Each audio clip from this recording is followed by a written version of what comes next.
একঝাঁক প্রশাসনিক কর্তা ব্যক্তিদের উপস্থিতিতে রাসের উদ্বোধন পূর্ব বর্ধমানের শ্রীরামপুরে।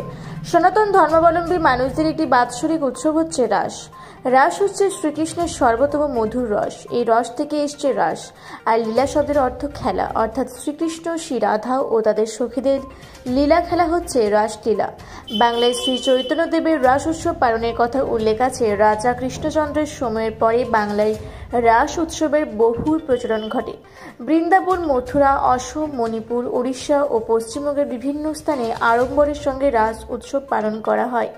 রাধাকৃষ্ণের আরাধনায় রাসের মূল বিষয় হল অঞ্চলভেদে ভিন্ন ভিন্ন রীতিতে বিভিন্ন দেবদেবীর আরাধনাও করা হয় এই রাস উৎসবে। গতকাল রাতে পূর্ব বর্ধমান জেলার পূর্বস্থলী 1 নম্বর ব্লকের শ্রীরামপুরে 82টি রাস পূজা কমিটির পুজো উদ্বোধন হয়। এই উদ্বোধনী অনুষ্ঠানে উপস্থিত ছিলেন পশ্চিমবঙ্গ সরকারি প্রাণী সম্পদ বিকাশ দপ্তরের মন্ত্রী স্বপন দেবনাথ, জেলাশাসক পূর্ব বর্ধমান আয়েশা রানী, এএসপি পূর্ব বর্ধমান সায়ক দাস, রামশঙ্কর মণ্ডল ডিআইসি ও পূর্ব বর্ধমান কালনার মহকুমা শাসক শুভম আগরওয়াল, রাকেশ চৌধুরী মহকুমা পুলিশ আধিকারিক, পূর্বস্থলী 1 নম্বর ব্লকের বিডিও সঞ্জয় সেনাপতি, নাদনঘাট থানার আইসি বিশ্ববন্ধু চট্টরাজ, জেলা পরিষদের কর্মাধ্যক্ষ আরতি খান সহ বিশিষ্ট ব্যক্তিগণ প্রদীপ প্রজ্বলনের মাধ্যমে রাসের শুভ উদ্বোধন করা হয়। এই মঞ্চ থেকে শ্রী শ্রী গঙ্গা মাতা পুজো কমিটির উদ্যোগে দুস্থ মানুষদের শীতবস্ত্র এবং বাচ্চাদের নতুন পোশাক দেওয়া হয়। মন্ত্রী স্বপন দেবনাথের উদ্যোগে আদিবাসী মহিলা ও পুরুষদের ধান কাটার জন্য কাস্তে দেওয়া হয়। আমার ব্লকে তো হেরিটেজ হওয়ার মতো সব কিছু আছে, হেরিটেজ হোক।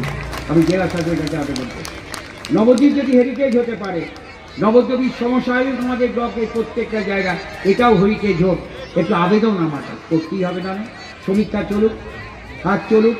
তার কারণ বিদেশি ভক্তরা আসেন, যদি অর্থনৈতিক দিক থেকে দেখেন, যখন বৈষ্ণব ভক্তরা এখানে আসেন, হেমাদপুরও একটা মঠ তৈরি হচ্ছে, সোর্স অফ ইনকাম, গ্রামীণ অর্থনীতিতে কাজ করছে। ওই নবদ্বীপ পরিক্রমার সময় আমি চোখে কেউ ডাব বিক্রি করছে, কেউ ফল বিক্রি করছে, কেউ মিষ্টি বিক্রি করছে, কেউ আরও অনেক অনেক দোকান তৈরি করে আছে।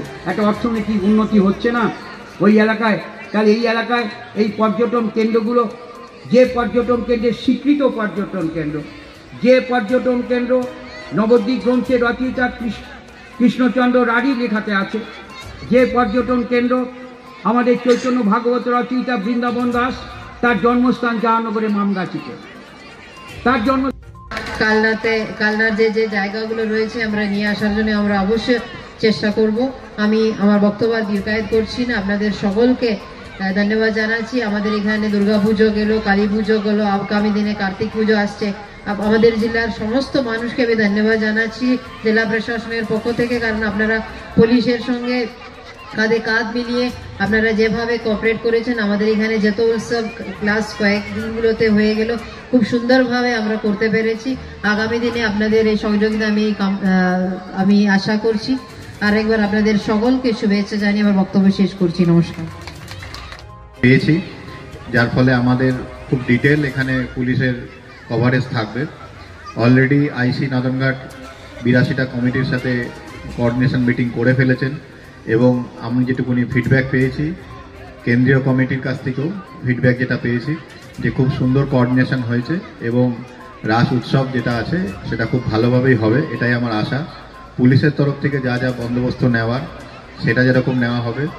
কিছুদিন আগে এখানে যেরকম মর্মান্তিক দুর্ঘটনা ঘটেছে, সেটা আমাদের এমআই সাহেব বললেন, তো সেটা কথা বলে আমরা বলছি STKK রোডের জন্য এখন আলাদাভাবে আমাদের ডিএসপি সাহেব নজর রাখছেন।